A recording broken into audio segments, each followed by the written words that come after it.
प्रबोधन का जो चल रहा है यात्रा, उसके बीच में जिस व्यक्ति का नाम बहुत बार आया है वो है श्रीमान जतिन जी, और जिस बच्चे का नाम आया बहुत बहुत बार वह है माधवन जी और हरदीप जी। ये वो परिवार है जिसने काफ़ी जिम्मेदारियां भी संभाली। और सबसे बड़ी बात है, कुछ लोग कहते हैं जी हमारे तो छोटे छोटे बच्चे हैं, हम कैसे जाएंगे, क्या करेंगे। दोनों छोटे छोटे बालक लेकर के और जतिन जी द्वारा सब जिम्मेदारियों का निर्वाह करना, साक्षी बहन जी बच्चों का ध्यान रखना, सब लोगों का ध्यान रखना, ये बहुत बड़ी बात है। और कोई तंग नहीं किया इन्होंने बच्चों ने। तो सबसे पहले तो मैं जतिन जी से पूछ रहा हूँ कि कैसा लगा आपको। यात्रा बहुत सुगम रही। लगभग हम 56 के करीब कार्यकर्ता थे सभी, जिसमें महिलाएं, माताएं, बहनें, परिवार थे और बहुत आनंदमयी वातावरण रहा। अमृतसर से हम जब चले तो ऐसा लग रहा था कि एक अलग अलग स्थानों से आए हुए सभी परिवार एकजुट कैसे होंगे। ये परिवार प्रबोधन एक संघ का ऐसा गतिविधि है जिसमें सब अलग अलग स्थानों से, जैसे कोई फगवाड़ा से, कोई पठानकोट से, कोई अमृतसर से, कोई तरन तारण से, कोई जगराओं से, कोई पठानकोट से, ऐसे सब कुल मिला के 7-8 महानगरों से जो कार्यकर्ता लोग थे वो सब परिवारों के सहित इस यात्रा में जा रहे थे। सबसे पहले हम अयोध्या जी गए, वहाँ रामलला जी के भव्य दर्शन किए, मर्यादा पुरुषोत्तम भगवान राम का आशीर्वाद लेके हम आगे बढ़े। उसके बाद हम प्रयागराज गए, उसके बाद हम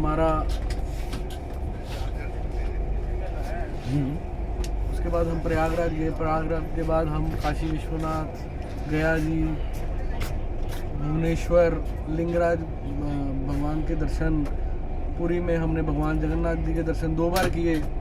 और उसके बाद हम जो है गंगा सागर में स्नान करके सभी यात्रा पूर्ण करके हम ये सारे इतने नाम ले लिया आपने इतने 8 दिन के बीच में, ये कैसा संभव हो पाया। परिवार प्रबोधन की जो प्रमुख अपने विजयानंद जी हैं, जो हमारी इंटरव्यू ले रही है, उनका ही ये सारा प्रयोजन था।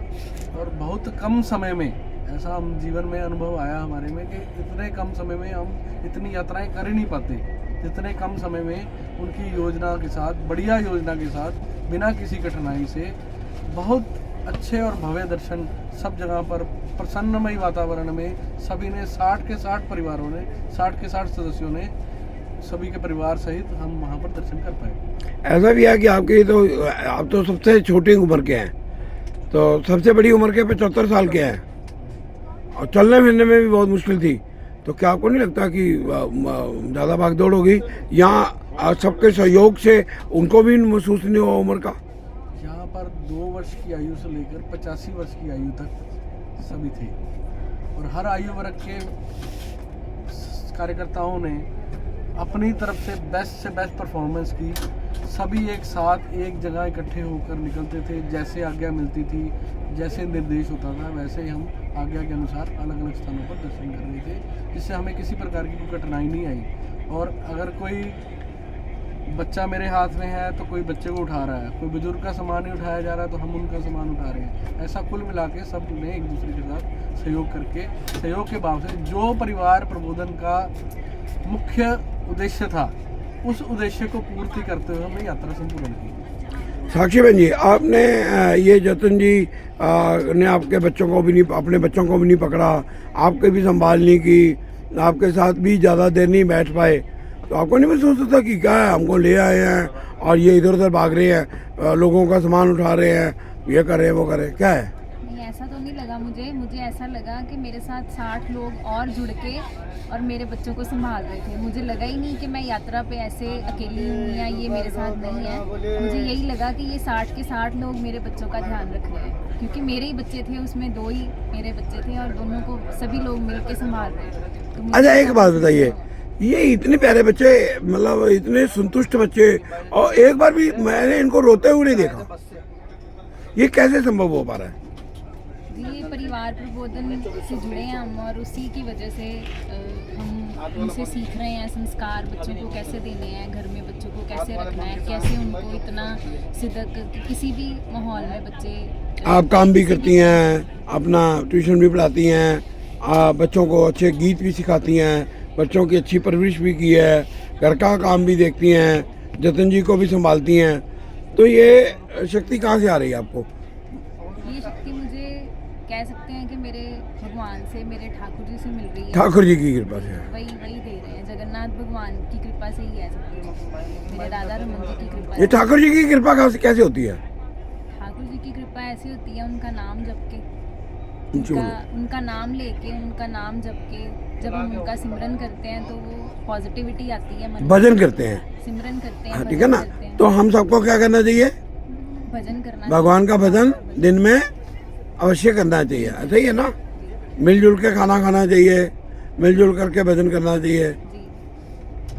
इसी से तो सबसे बढ़िया अनुभव आपको इस यात्रा में कहाँ मिला? आपको लगा हो, जैसे कुछ लोगों ने बताया है कि हमें माता के दर्शन हुए हैं, रास्ते में हमारी गाड़ी का टायर पंचर हो गया, हम अगला टायर पंचर हुआ, पटाखा बोल गया, वहाँ पर भगवान माता रानी खुद आई है। कुछ लोगों का कहना है कि देवी आई। जतन जी और कुछ बता सकते हैं इसके बारे में? हाँ, उस समय जब गाड़ी का टायर हम बांध रहे थे, उस समय एक कन्या रूप में एक कन्या आई। हम सब ने उनको मिष्ठान देके और उनको यथास्थिति में सब ने जो यथास्थिति में उनको दिया, और मैंने उनके चरण को हाथ भी लगाया। और मुझे बहुत पॉजिटिविटी आई कि हम जैसे काली घाट पे नहीं रुक सके समय के अभाव के कारण, क्योंकि गाड़ी खराब हो गई थी। हमें ऐसा लगा कि महामाई वहाँ पर स्वयं हमें प्रकट होकर दर्शन देने आ गए।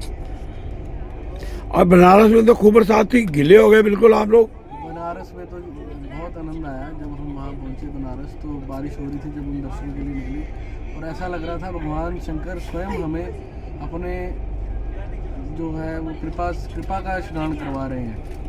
उसमें हमारे जो यात्रा थी उसमें वो गंगा स्नान नहीं था, तो वो मुझे लगता है कि वो गंगा स्नान शिव जी ने उसमें ऐड कर दिया, काशी विश्वनाथ जी ने वो उनकी कृपा से हमें मिल गया, और वो करते करते ही हम गए और करते करते ही वापस आए। गंगा स्नान उनकी तरफ से हो गया ये। बहुत बढ़िया, बहुत बढ़िया। ये आपने बहुत अच्छा जोड़ा है कि ये मतलब गंगा स्नान हो गया अपना, है ना? और क्या है, ठाकुर जी के तो दर्शन बड़े टाइट थे, वहाँ बड़ा भयंकर रास्ता।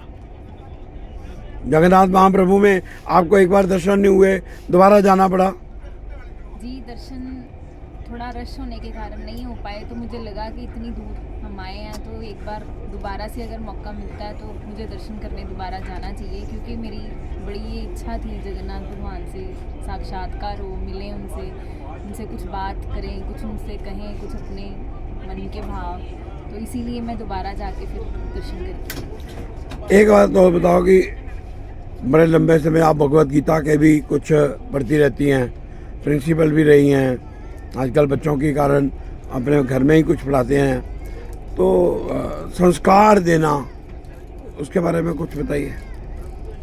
संस्कार वही, जैसे कि हम करेंगे वही हमारे बच्चे सीखेंगे। अगर हम मेरे हाथ में भगवत गीता होगी तो बच्चों के हाथ में भी वही, बच्चे भी उसी को देखना पसंद करेंगे। अगर मेरे हाथ में मोबाइल फ़ोन होगा या कोई ऐसी चीज़ होगी तो बच्चे भी वही देखना पसंद करेंगे। तो ये तो हमसे ही सीखेंगे, जो भी हम सिखाएंगे, जो हम दिखाएंगे।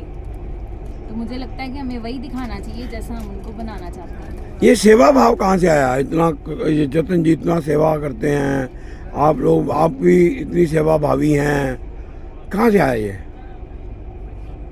ये माता पिता के संस्कार ऐसे हैं, सेवा भाव ऐसा उनसे मिला हमें। कुछ आरएसएस में जुड़ने से, परिवार प्रबोधन से जुड़ने से सीखा। सबके बड़े हमारे साथ हैं, जब आए हम तो मुझे लगा कि सारे हमसे बड़ी उम्र के हैं, तो इनके साथ रह के कुछ सीखने को मिलेगा, और मुझे सभी से ही कुछ ना कुछ सीखने को मिला। मतलब मेरी उम्र से बड़े हैं सभी, तो मुझे सभी से लगा कि मैंने कुछ ना कुछ सीखा है। हर किसी ने मुझे बच्चों को ऐसे करना है, ऐसे रखना है, ऐसे करना है, तो मुझे बड़ा अच्छा ये एक्सपीरियंस सभी से मिला, और मैं उसको अपने जीवन में उतारने की पूरी कोशिश करूँगी। ये किशोर कांत जी हमारे साथ हैं, कुछ आपसे पूछना चाहते हैं, शायद तो प्रश्न करना चाहते हैं आप? देखो कोई प्रश्न, ये इतना काम किया है इन्होंने, इतनी सेवा भाव है, वो तो है ही। तो क्या है प्रश्न? कोई है इनके लिए? व्यक्ति ने दूसरे की सेवा करते समय मन में भाव, जैसे आवश्यकता पड़ी कार्यकर्ताओं का सम्मान, बस में भरना है, बस से उतारना है, स्थान पर रखना है, वहाँ से उतारना है। ये करते समय भी मन में अगर भाव, मुझे ऐसा लगा कि उस समय हम किसी दूसरे का सामान रख रहे हैं, ऐसा नहीं है। ऐसा क्यों लग पाता है? बोलिए।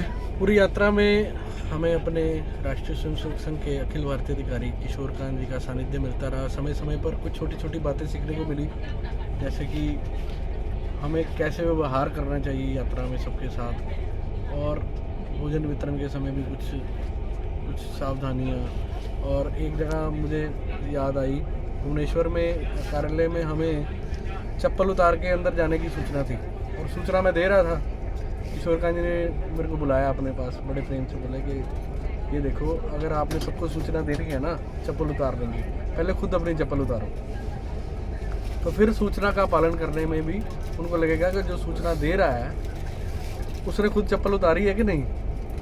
तो कुछ छोटी छोटी बातें जीवन में जो सीखने को मिलती हैं, वो उनका लाभ आगे जाके अनुभव और लाभ बहुत बड़ा होता है। और विजयानंद जी जो इस यात्रा के पूरे संचालक थे, और मैं लगभग पूरी यात्रा को शुरू से देख रहा हूँ, एट द बिगनिंग जब वो टिकटें बुक करवाने के लिए मेरे पास आए, लाइन में खुद खड़े हो गए, उन्होंने खुद टिकटें बुक करवाई, एक एक कार्यकर्ता से पूछ के मेरे साथ लेके एक बार स्टेशन मास्टर को भी मिले, सर्कल बनाने के लिए बात की। सब ये बातें, छोटी छोटी बातें ध्यान में रखते हुए, और हर स्थान पे उत्तम व्यवस्था, भोजन की, रहने की, दूध की, चाय की, और पूरी यात्रा में भी किसी को किसी प्रकार का कष्ट नहीं हुआ। ये बहुत बढ़िया जो अनुभव जो जीवन में आया कि काम कोई बड़ा नहीं होता, करने वाला आयोजक बढ़िया होना चाहिए, तो उसके परिणाम बढ़िया होते हैं। एक बात और, माननीय किशोर कांत जी की बात कर रहे हैं कि खिला करके खाना, वो आपके स्वभाव में है, ये कैसे आया? देखो, मेरा संघ प्रवेश लगभग 2006 से है। 13 अप्रैल 2006 को मेरा संघ प्रवेश हुआ था। आज लगभग 18 साल हो गए। संघ में कार्य करते बढ़ते आगे बढ़ते बहुत कुछ चीज़ें सीखने मिलेंगी। पहले आप, हम बाद में। और गुरबाणी में भी जैसा उन्होंने बताया कि लिखा है, वंड छको, पहले वंडो फिर छको। तो ये सब चीज़ें संघ में सिखाते हैं हमें। राष्ट्रीय स्वयंसेवक संघ ने जीवन में जो परिवर्तन लाए हैं, आम समाज की तरह बिना दिशा के हम कहीं भी घूम सकते थे। समाज में रहकर एक दिशा में चलना, और एक काम के लिए जिसके लिए हम काम कर रहे हैं, भारत माता को परम वैभव को लेके जाने के लिए जो संघ ने काम पकड़ा है, उसमें हम सब सहयोगी होंगे, सारे समाज को, सबको साथ लेके आगे बढ़ेंगे। आप बड़े अच्छे गीत गायक भी हैं, एक छोटा सा कोई गीत सुना दीजिए, छोटा सा, एक पैरा, आधा पैरा। ठीक है।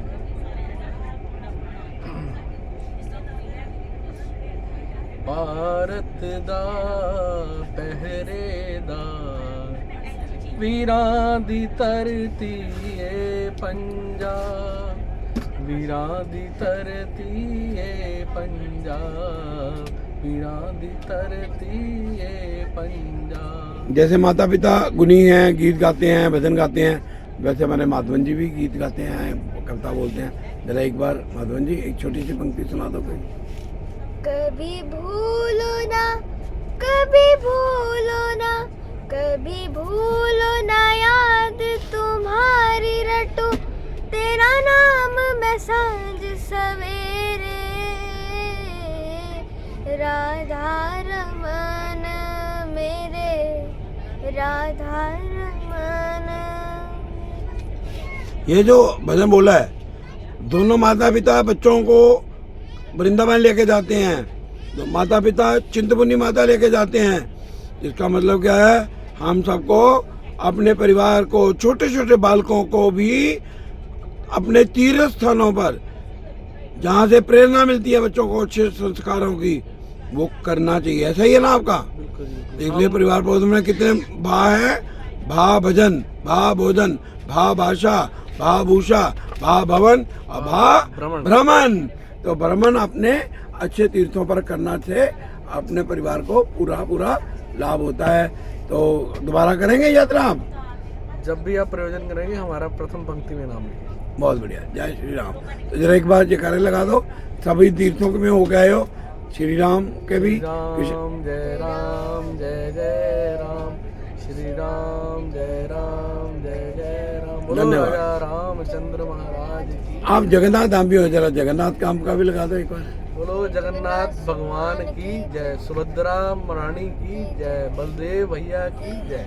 एक वो गीत बोला था आपने फेसबुक में, मैं देखा, जय जय जगन्नाथ वाला, जब हम यात्रा में थे। जय जगन्नाथ जय जगन्नाथ जय जगन्नाथ, बोलो जय जगन्नाथ जय जगन्नाथ जय जगन्नाथ जय जगन्नाथ, बोलो जय जगन्नाथ जय जगन्नाथ, बोलो जय बलदेव जय बलदेव, बोलो जय बलदेव। जय जगन्नाथ धाम की।